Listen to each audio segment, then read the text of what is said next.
아멘. 할렐루야. 오늘 하나님 말씀 히브리서 10장 26절부터 31절의 말씀. 히브리서 10장 26절부터 31절.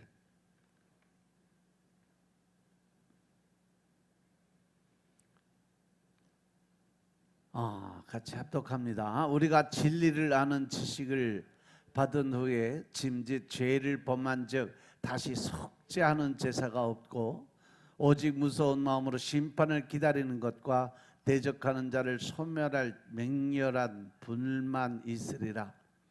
모세의 법을 대한 자도 두세 증인을 인하여 불쌍히 여김을 받지 못하고 죽었거든. 하물며 하나님 아들을 읽고 자기를 거룩하게 한 언약의 피를 부정한 것으로 여기고 은혜의 성령을 욕되게 하는 자의 당연히 받을 형벌이 얼마나 중하겠느냐. 너희는 생각하라.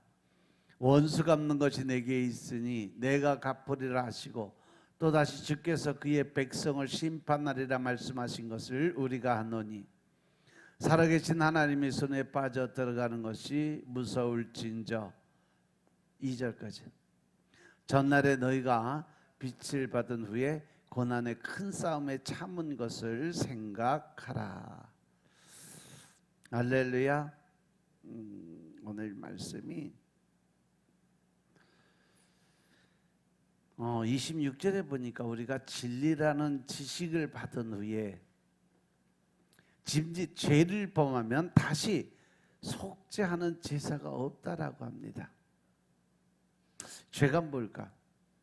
우리가 죄를 올바로 정의하지 못하면 하나님의 말씀인 성경을 세상 지식으로밖에 볼 수가 없어요. 근데 죄에 대해서 오늘 본문 29절에 아주 정확하게 설명을 해놨어요. 하나님의 아들을 밟고 자기를 거룩하게 한 언약의 피를 부정한 것으로 여기고 은혜의 성령을 욕되게 하는 것이 죄다. 그죠? 결국은 하나님의 말씀을 부정하고 또 예수님을 거부하는 삶 자체가 죄다라고 그랬어요. 그러면 언약의 피는 뭐냐는 거죠. 언약의 피는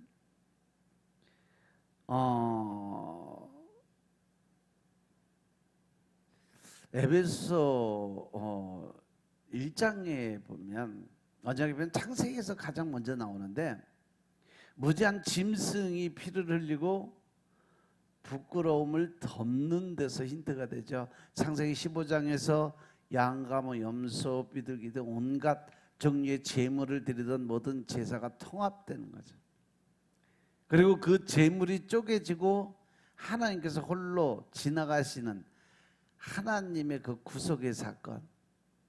예수 그리스도가 십자가에서 쪼개져서 우리가 하나님의 백성이 되는 아브라함의 언약의 피 사건이죠. 그 언약의 피가 에베소서 1장 4절에서 창세전 언약, 즉 내 아들의 피로 너희를 점도 없고 흠도 없이 만들 것이다 라는 것으로 드러나요. 이게 바로 창세전의 언약이라고 얘기를 해요. 언약의 피를 부정하는 것은 인간의 행함이나 행위를 언약의 피에 보태려고 하는 모든 시도, 즉 하나님 예수 그리스도가 십자가에 못 박혀 돌아가시고 그 모든 보혈의 피로 해서 우리의 모든 죄를 대속과 구속의 은혜로 나눠줬다는 것을 부정하는 것, 그리고 자기 의를 통해서 자기 노력으로 하늘나라 갈 수 있다고 생각하는 것 자체, 이가 바로 언약을 부정하는 거다. 그래서 마태복음 24장에 보면 예수님께서 마지막에 어떠한 일이 일어날지 말씀하시면서 거짓 선지자나 거짓 교사나 거짓 그리스도를 경계하라 하는 말씀을 주셨어요. 그들이 많이 나타날 것이라고 하는데 여기서 많이라는 것은 바로 대부분 그때 믿음을 가진 사람들 거의가 다 이 거짓의 언약을 가지고 살아가는 사람들이겠죠. 오늘날의 기독교가 어마어마하게 부흥을 하고 전 세계에서 가장 부흥한 종교가 바로 기독교예요. 요즘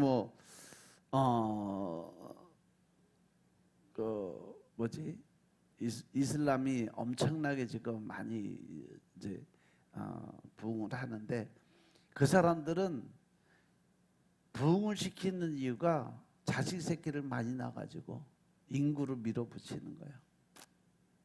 그런데 하나님은 마지막에 거짓 그리스도, 거짓 선지자가 많이 나타난다고 얘기를 해요. 그리고 요한계시록을 보면 거짓 선지자, 개구리 같은 새 더러운 영이 많이 아마겟돈에 모여서 하나님을 대적하기 위해 전쟁을 준비할 것이다라고 설명을 해요. 그러면서 예수님께서 마지막으로 제자들에게 내가 다시 이 땅에 올 때 이만한 믿음을 보겠느냐라고 하세요. 많은 자들이 거짓 선지자고 예수님을 믿는 자는 거의 없을 거다. 그래서 영원히 가람이 있을 것이고 목말라서 허덕이는 사람들이 있을 것이고, 또 말씀에 이 개걸이 들어서 그 말씀을 통해서 변화되는 사람이 없게 될 거다라고 말씀하셨어요.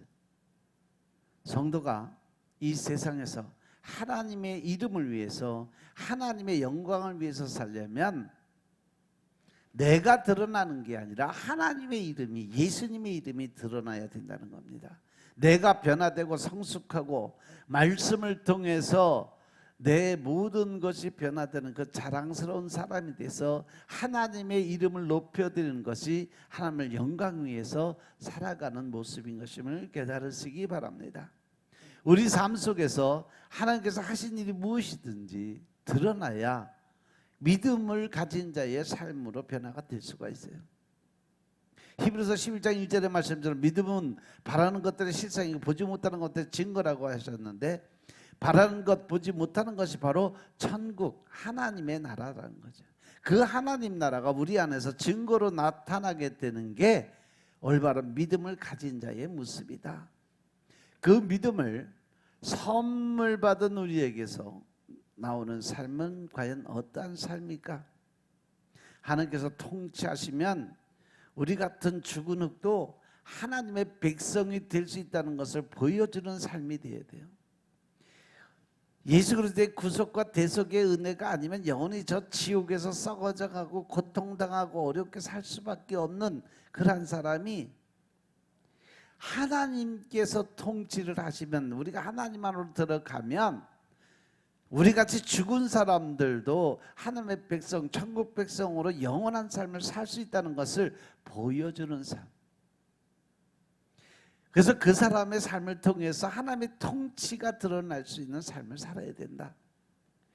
그래서 예수님께서는요, 율법은 천지가 없어지기 전에는 없어지지 않는다고 하셨는데, 이 말씀의 본질이 뭐냐면 율법의 역할은 죄를 드러내는 거예요.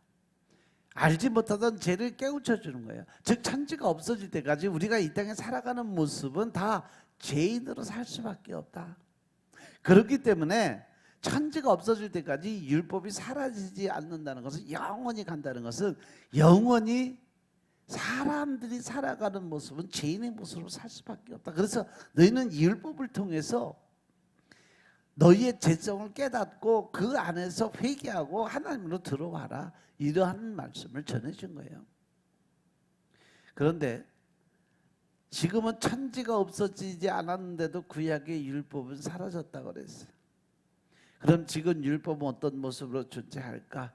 성경을 읽을 때 도덕과 윤리로 읽어서 도덕적, 윤리적 그 행하는 것이 성도의 목표라 생각하고, 때에 따라서는 많은 사람들이 곡해하는 형태로 율법이 존재하고 있는데, 이 율법의 본질은 뭐냐면 하나님께서 우리 사람들이 얼마나 죄인이고 또 얼마나 죄 속에 살아가고 있고 그것을 통해서 얼마나 하나님이 진노하시는가를 알고 깨우쳐주게 만드는 게 율법이에요.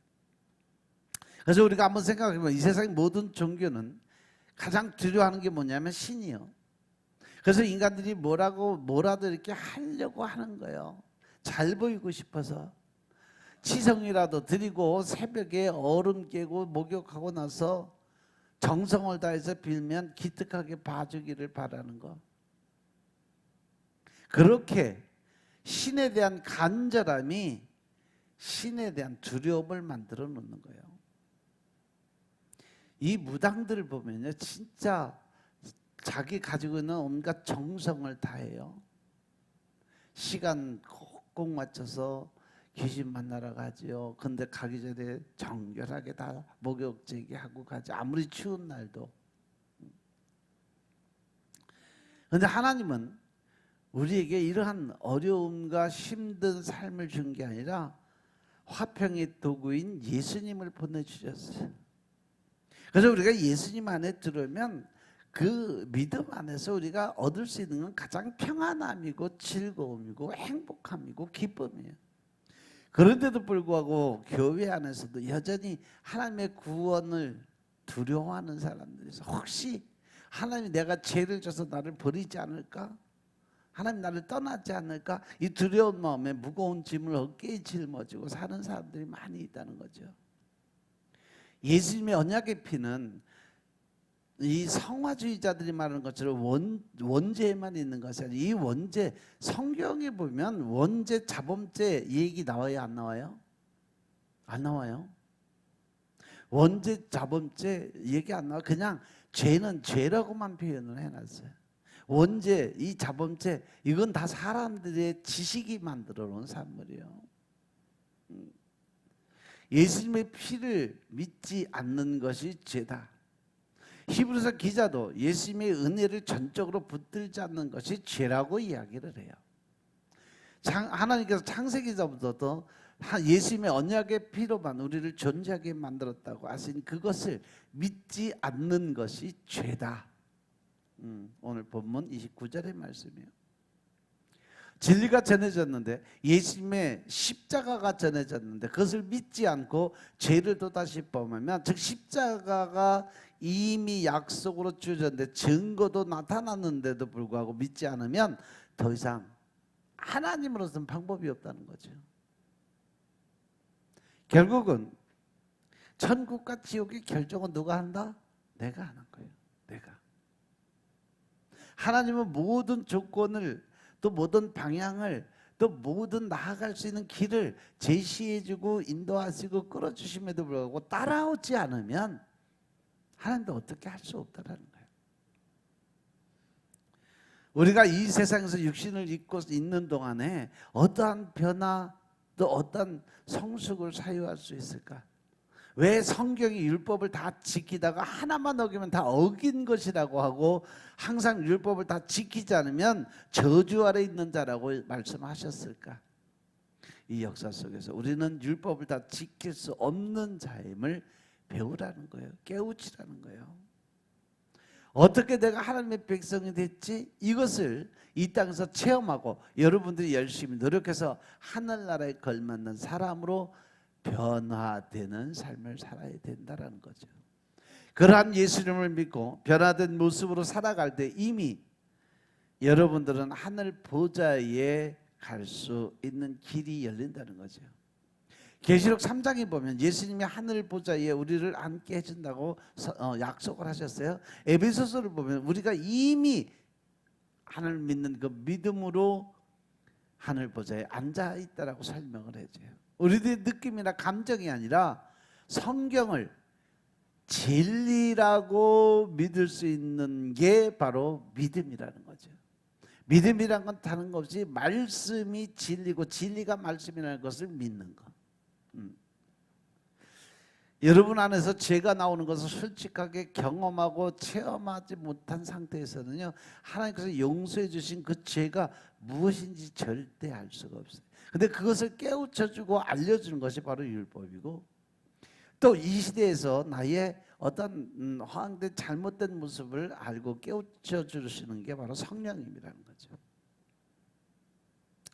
그래서 우리가 자의적 삶을 살아갈 때 이 세상 분명히 우리는 죄를 짓고 살 수밖에 없는 사람들이다.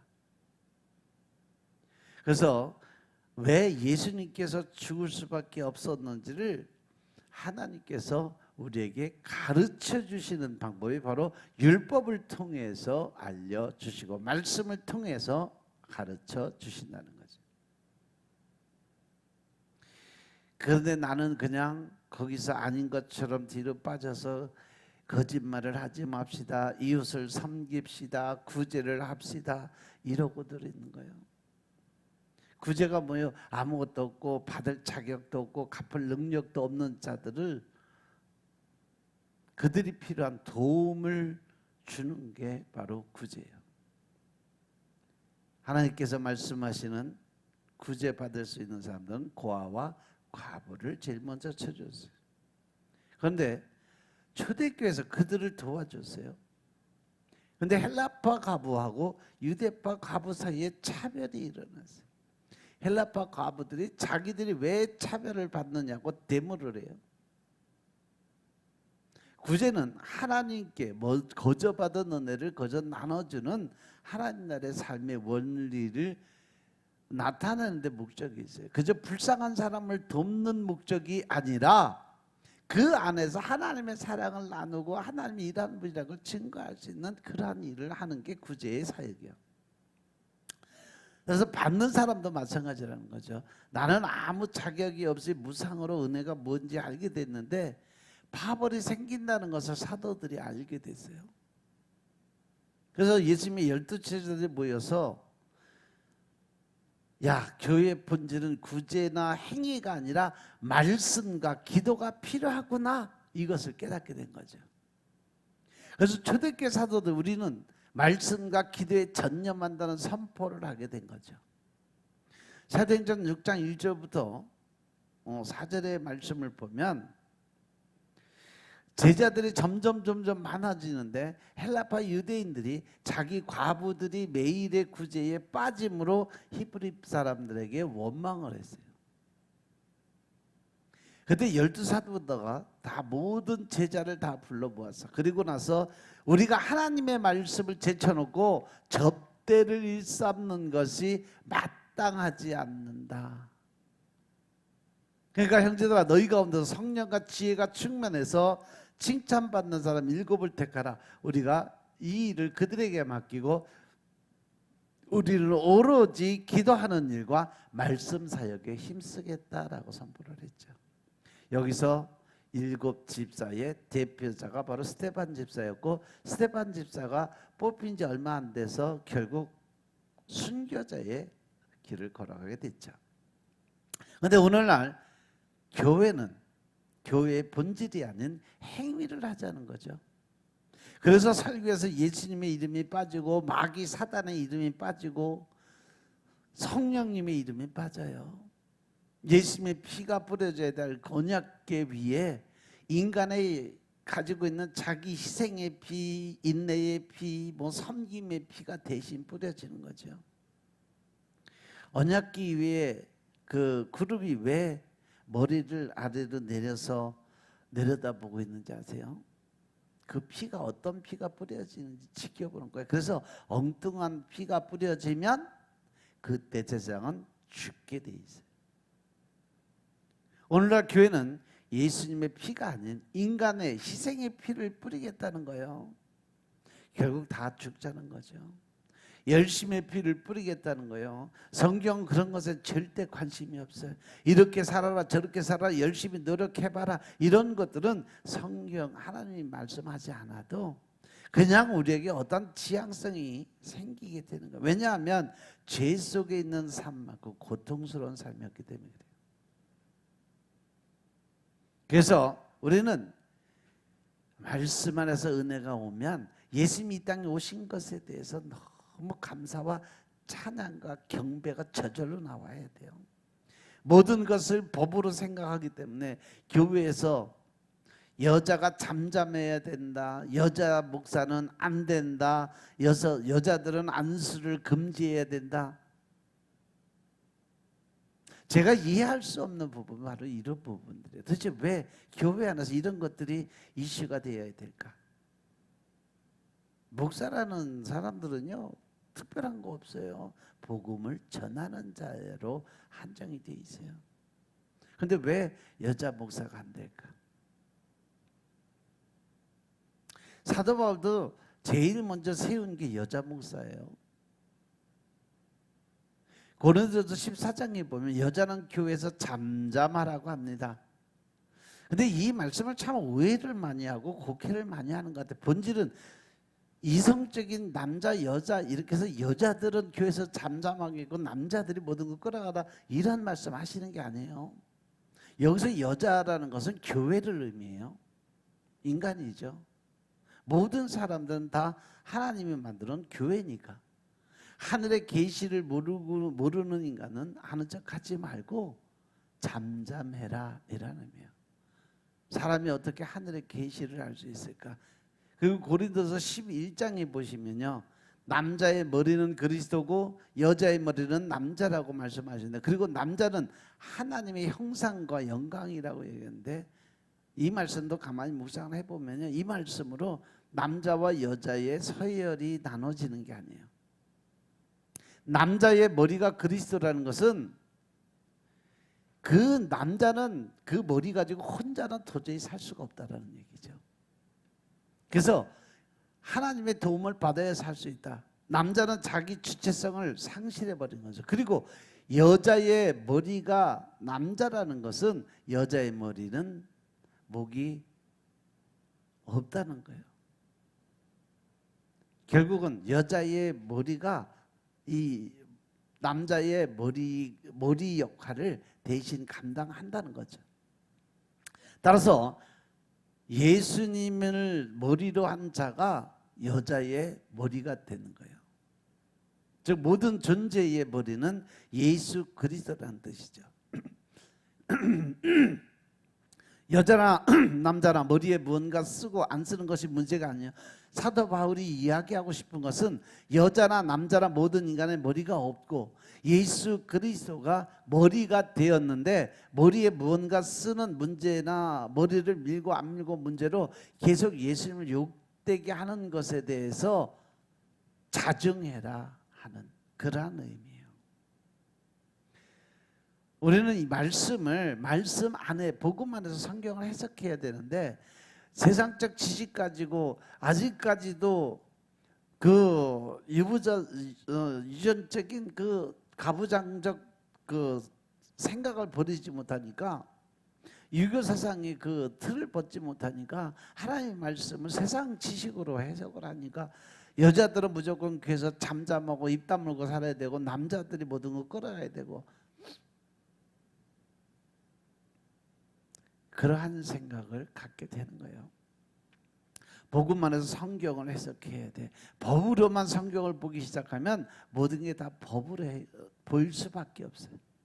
인간들은 어떠한 법을 주더라도 항상 예수님을 욕되게 한다면 어떻게 해야 될까? 그냥 예수님을 믿는 방법 외에는 다른 방법 없어요.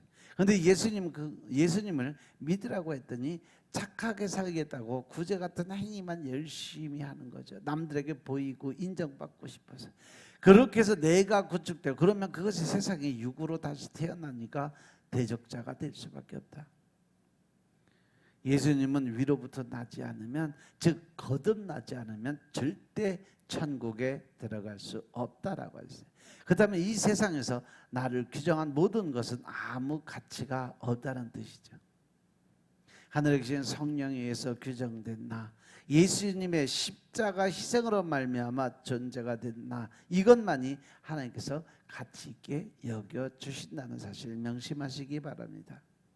거듭난 것이 무엇인지도 모르고 위로부터 나는 것이 무엇인지도 모르고 영으로 난다는 것이 무엇인지도 모르고 오죽하면 예수님께서 내가 다시 이 땅에 올 때 이만한 믿음을 보겠느냐라고 말씀을 하시고 떠나셨겠어요.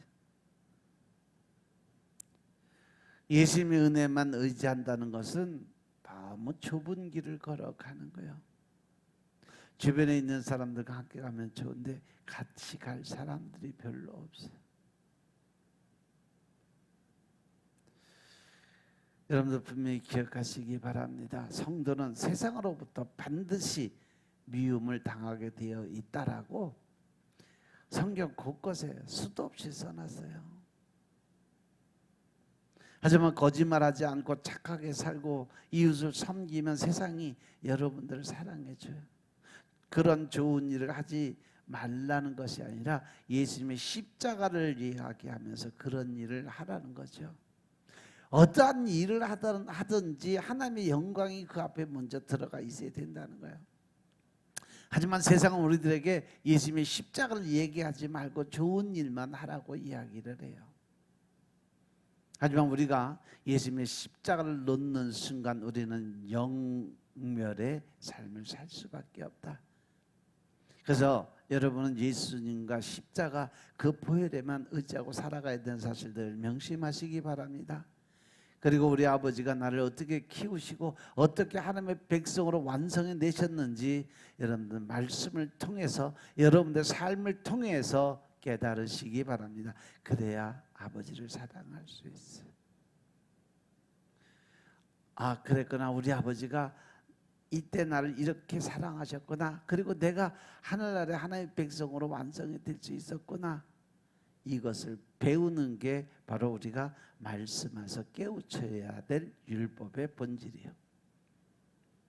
그래서 여러분들 예수님을 붙드시고 예수님을 온전히 믿으시기 바랍니다. 그래야 여러분들이 영원한 천국의 삶을 살 수 있게 된 사실 명심하시고 오늘도 말씀에 의지하여 하루를 살아갈 수 있고 또한 하나님을 기쁘게 할 수 있는 하루가 되시길 주의 이름으로 축원합니다. 기도드리겠습니다. 아버지 하나님 감사드립니다.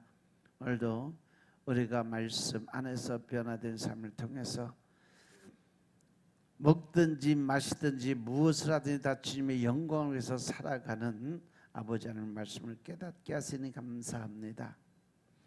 우리 마음속에 늘 신령과 진정의 마음으로 하나님 나라 군사 될 수 있도록 축복하시고 믿음 안에서 하나님의 그 영권인 건물권의 권세가 완전히 회복되게 하시고 이제는 주님의 날 영광을 위해서 살아가게 축복하옵소서. 모든 말씀으로 주 예수 그리스도의 이름으로 감사드리며 기도드려 사옵나이다. 아멘.